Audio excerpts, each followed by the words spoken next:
Ensaymada bread naman yung ating cravings na lulutuin for today's video mga mami. At hindi ko na patagalin pa guys, simulan ko na yung aking paggawa nito. Dito nga gumamit tayo ng 1 cup na warm milk, half cup ng white sugar, 1 tablespoon of dry yeast, 1 teaspoon of salt and 1 egg. And then haluin ko lang siyang mabuti. After ko ngang mahalo ng mabuti, sinunod kong nilagay dito ang ating 3.5 cups ng all-purpose flour. So bali hindi ko binuhos lahat yung 3.5 cups ng all-purpose flour, no? So bali hinati ko muna siya. Tsaka ko na siya sinunod nung nakita kong medyo basa pa talaga yung ating mixture. Kaya yan, binuhos ko na yung kalahati pang natira, and then ginamitan natin siya ng spatula para sa pag-mix, and then hindi nga kinaya ng spatula kaya gagamitan ko na siya ng kamay sa paghalo nito or sa pag-mix nito. And then kasunod ko namang nilagay dito yung ating melted na butter.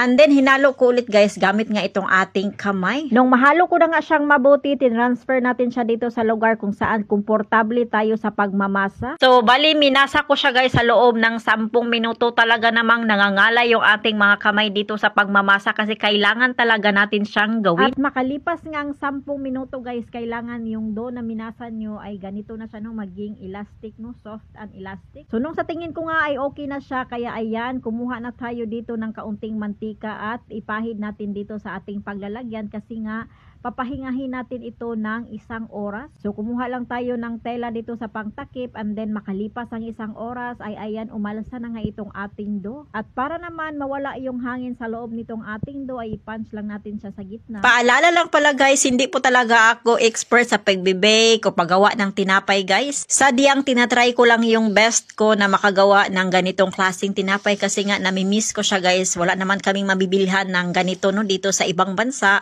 Kaya't magsipag tayo sa paggawa para makakain tayo sa ating kinikrave. Alala ko lang kasi noong kabataan natin, no, every time na lumalabas yung aking nanay papunta sa palengke, so isa sa nire-request namin o nire-request ko sa nanay ko ay ang ensaymada. So bilhan mo ako ng ensaymada, hindi ako iiyak at hindi ako sasama sa kanya sa palengke, basta may ensaymada lang siya pag uwi. So ayun guys, I hope nasundan nyo pala yung aking ginagawa dito, no. So malapit na akong matapos nito. Sobrang dali lang naman talaga gumawa ng ensaymada guys. So bali nung matapos ko na nga siya lahat guys, ayan, tinakpan ko muna siya at pinahinga ko siya ulit ng 1 oras. At makalipas nga ang 1 oras guys, ayan, umalsa na nga ang todo itong ating tinapay, and then pinahiran ko lang siya ng fresh milk. At niluto ko siya sa oven guys sa loob ng 20 minutes. Then while naghihintay ako na maluto nga itong ating ensaymada ay gumawa pala ako dito ng ating pang toppings. At naka-ready na nga pala itong ating pang toppings sa ensaymada natin. Ito ay ang butter kasi wala akong margarine. Ilagyan ko lang siya ng kaunting cream cheese at saka kaunting asukal. At ayan, luto na nga itong ating ensaymada guys. Habang mainit pa ay nilagay ko na nga dito yung ating butter.